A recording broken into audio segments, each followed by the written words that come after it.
इस वीडियो में हम जानेंगे कि कृपा का सही मतलब क्या है और किस तरह से हम अपने आप को कृपा के लिए उपलब्ध करा सकते हैं। कृपा कोई अमूर्त गैरहाजिर विचार या कल्पना नहीं है, पर ये एक जीवित शक्ति है जिसे हम अपने जीवन में आमंत्रित कर सकते हैं। और आगे हम समझा रहे हैं कि कैसे हम अपने आप को कृपा का पात्र बना सकते हैं और कृपा हमारे लिए क्या क्या कर सकती है। अस्तित्व की सभी अभिव्यक्तियों में ऊर्जा काम करती है। ये सूर्य प्रकाश, हवा, गुरुत्वाकर्षण के रूप में काम करती है और कृपा के रूप में भी। गुरुत्वाकर्षण आपको नीचे खींचने की कोशिश करता है, हवा आपको उड़ा देने की कोशिश करती है और सूरज जलाने की कोशिश करता है। पर कृपा आपको धरती से ऊपर उठाने की कोशिश करती है। ये सब बातें नकारात्मक ढंग से कही गई हैं। आप सकारात्मक भाव से कहना चाहें तो कह सकते हैं कि पृथ्वी आपसे गले मिलने की कोशिश कर रही है, हवा आपको ठंडा करने की कोशिश कर रही है और सूरज गर्म करने की कोशिश कर रहा है। इसी तरह कृपा आपको विकसित करने की कोशिश कर रही है।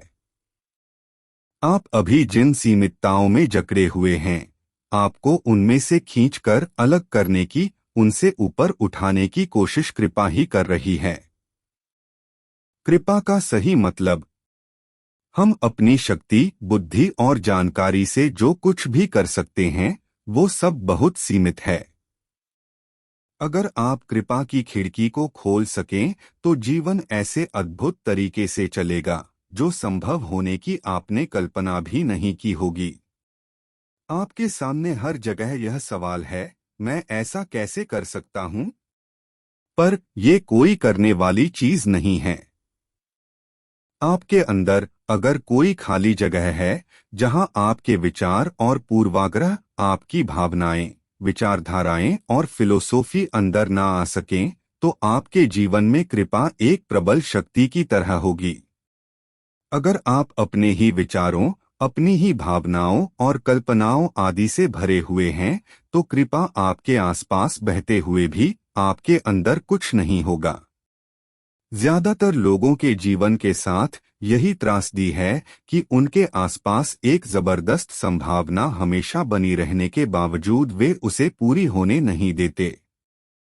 सभी आध्यात्मिक प्रक्रियाओं के लिए विचार, फोकस और करने के तरीके यही हैं कि आपके व्यक्तित्व को फाड़ डाला जाए, खत्म कर दिया जाए, जिससे आपके अंदर कोई खाली उपस्थिति बने और वो आपके लिए कृपा और संभावना का ऐसा प्रवेश द्वार बने जिसके बनने की संभावना के बारे में आपने कभी सोचा ही न होगा। हमें यह कैसे पता चलेगा कि गुरु की कृपा हम पर है? जब आप किसी होटल की लॉबी में होते हैं तो वहां पृष्ठभूमि में हल्का हल्का संगीत चल रहा होता है, पर क्या आपने ध्यान दिया है कि कुछ समय बाद ये आपके ख्याल में भी नहीं आता, आपको महसूस भी नहीं होता कि वहां कोई संगीत भी है। सिर्फ अगर आप किसी से बातचीत करना चाहें तो आपको लग सकता है कि वो संगीत बाधा डाल रहा है, वरना वो संगीत तो हमेशा चल ही रहा होता है और आपको पता भी नहीं चलता। ऐसे ही आपके घर में किसी मशीन की आवाज, हल्की घरघराहट आ रही होती है, पर आपका ध्यान उस पर तभी जाता है जब आप घर में घुस रहे होते हैं।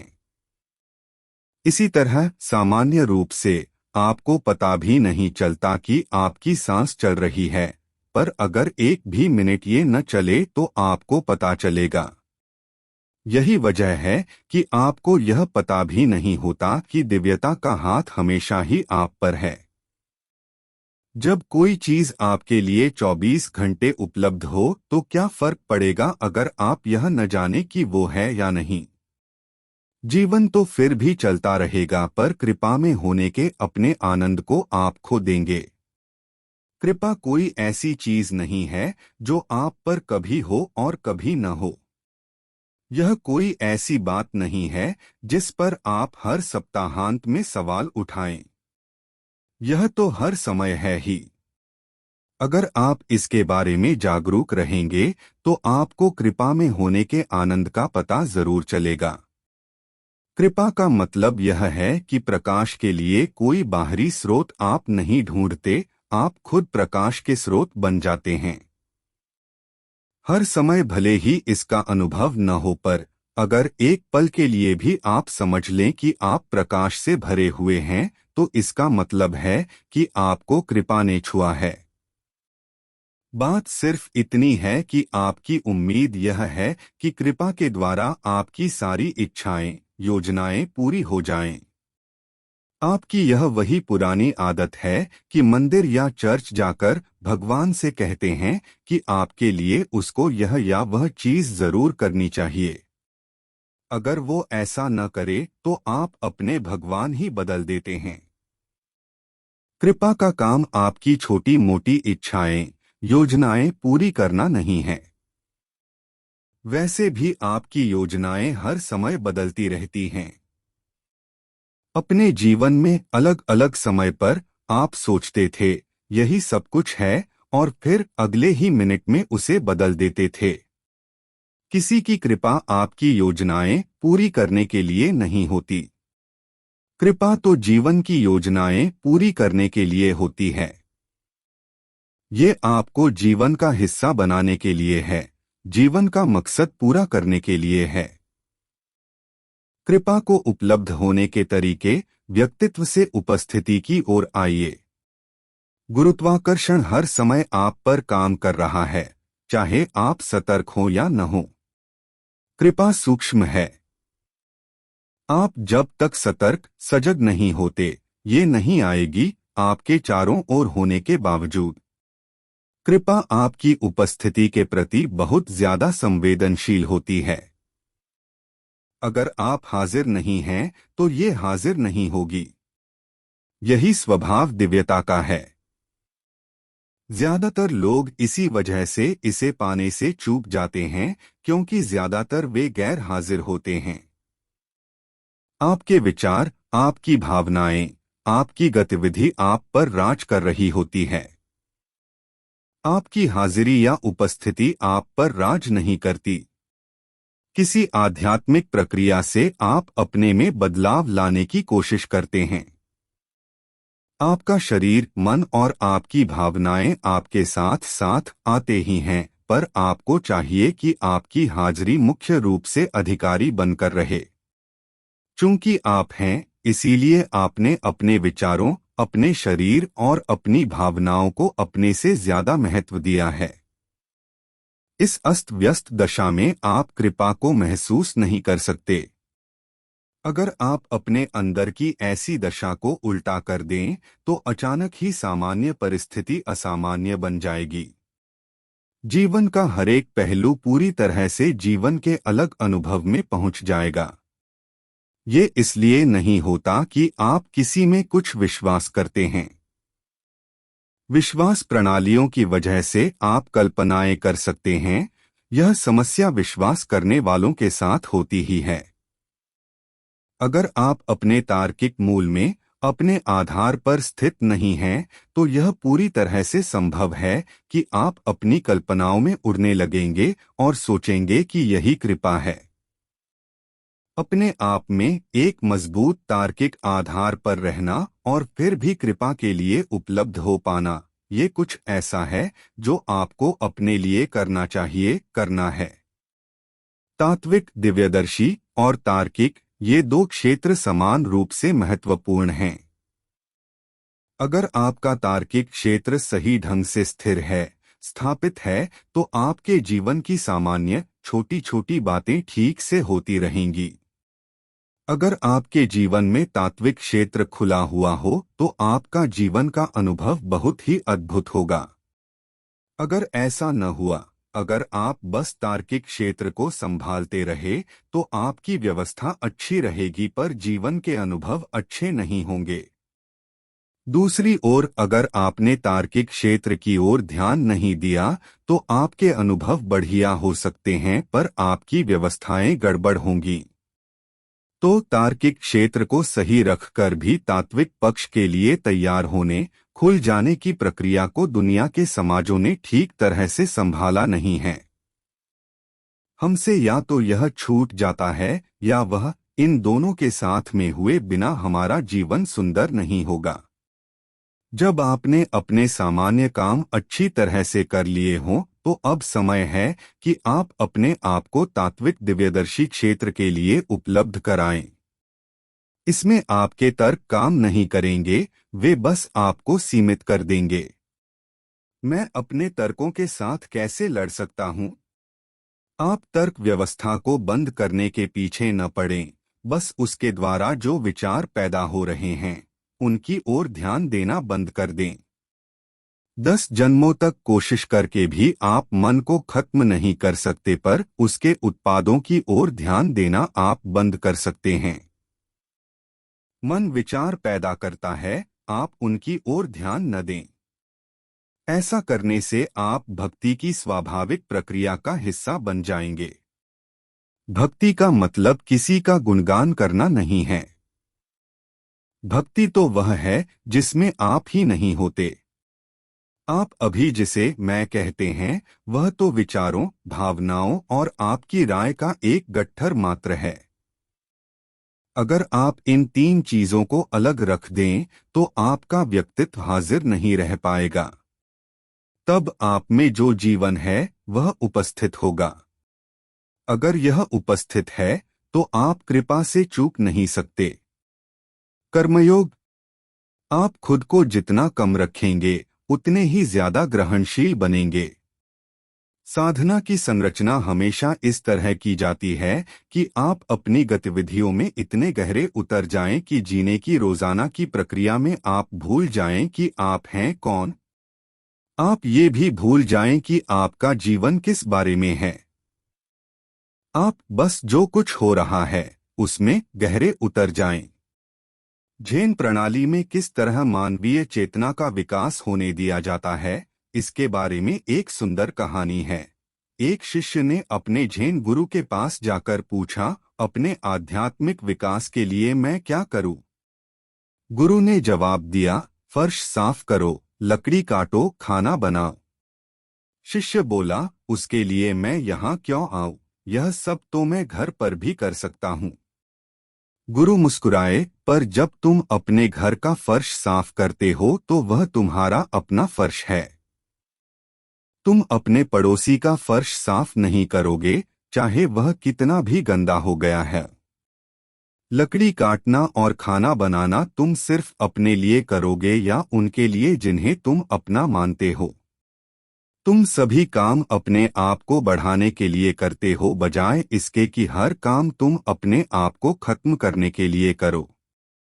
तो हम अपनी गतिविधि को अपने लिए बंधन बनाते हैं या मुक्ति की प्रक्रिया, यही फर्क महत्वपूर्ण है।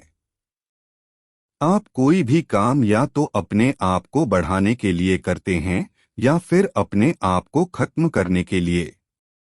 या तो आप अपने लिए कर्म के बंधन बांध रहे हैं या फिर अपने कर्म को योग बना रहे हैं। बस यही सब कुछ है। आप तो बस फर्श साफ करें, खाना बनाएं या कोई पेड़ लगाएं, अपनी जमीन पर नहीं, पेड़ की छाया में खुद या अपने बच्चों के बैठने के लिए नहीं, बस इसे लगाएं, जिससे आपका कोई दुश्मन भी इसके नीचे बैठकर इसका आनंद ले। तभी यह गतिविधि खत्म होने की, पिघल जाने की प्रक्रिया बनती है। आप जिसे मैं और मेरा मानते हैं, उसके लिए आप जितना कम करेंगे, उतने ही ज्यादा आप कृपा के लिए उपलब्ध रहेंगे। बिना रुकावट के पूरी तरह से शामिल होना। ज्यादातर लोग सिर्फ वही करते हैं जिसे वे अपना कर्तव्य समझते हैं। सिर्फ तभी जब किसी चीज के लिए आप में प्रेम या भक्ति का भाव बहुत गहरा हो, तभी आप वह सब कुछ करेंगे जो आप कर सकते हैं। अपने जीवन के हर पल में अगर आप वो सब कुछ नहीं कर रहे हैं जो आप कर सकते हैं, तो आप अपने आप को किस चीज के लिए बचाकर रख रहे हैं?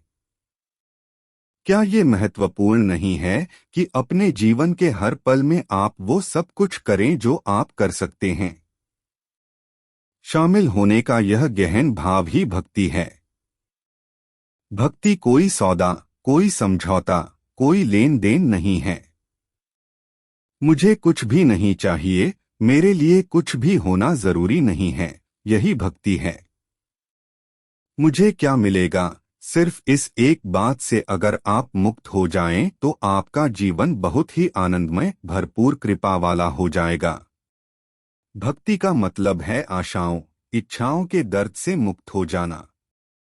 जब आपका किसी तरह की चीज में कोई स्वार्थ नहीं होता, आपको कोई रुचि नहीं होती, तब आप सबसे अच्छा, सबसे ऊंचे स्तर का काम करते हैं और कोई इंसान बस इतना ही कर सकता है।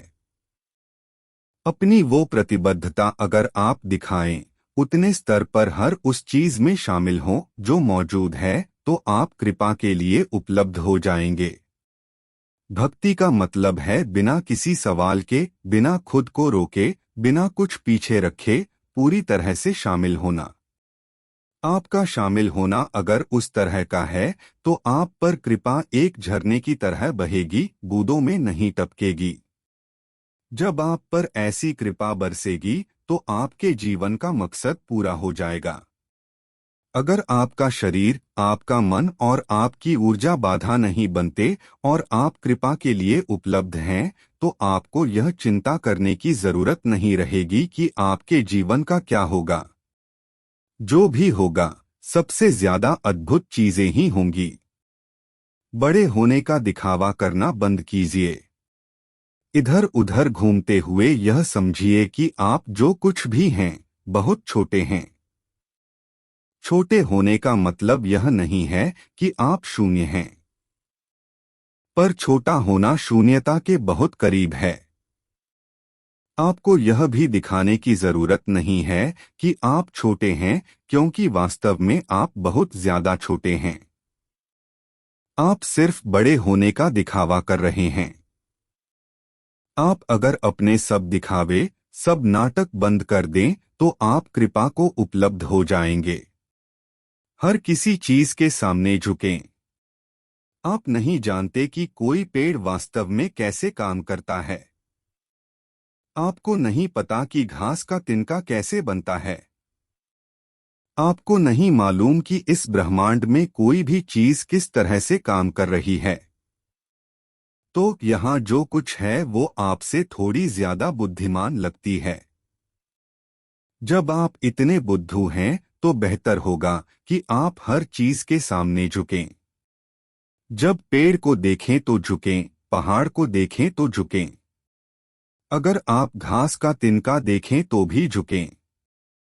बालू का एक कण भी जीवन के बारे में आपसे ज्यादा जानता है। आप यहाँ बहुत छोटे हैं, जूनियर हैं।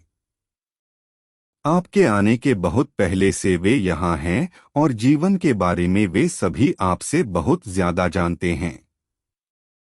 मैं चाहता हूं कि जब आप चलें तो हर चीज पर आप में आश्चर्य और भक्ति का एक खास भाव होना चाहिए। अगले 24 घंटे तक ऐसा कीजिए। जीवन के दरवाजे खोलने के लिए बस यही होना चाहिए कि आप खुद को बहुत बड़ा न मानें। आप अपने बारे में वह न सोचें जो सही नहीं है। आप अपने बारे में जो कुछ सोचते हैं वो काफी झूठ है, क्योंकि अगर हम मूल जीवन की बात करें तो आप वो कुछ भी नहीं जानते जो ये मिट्टी जानती है। आपका मस्तिष्क वो नहीं कर सकता जो ये मिट्टी कर रही है। तो जब आपके आसपास इतनी हस्तियां हों तो आपको शांति से, हल्के से चलना चाहिए। अगर आप बस भक्ति के भाव में चलें तो धीरे धीरे आप कृपा की गोद में गिर जाएंगे।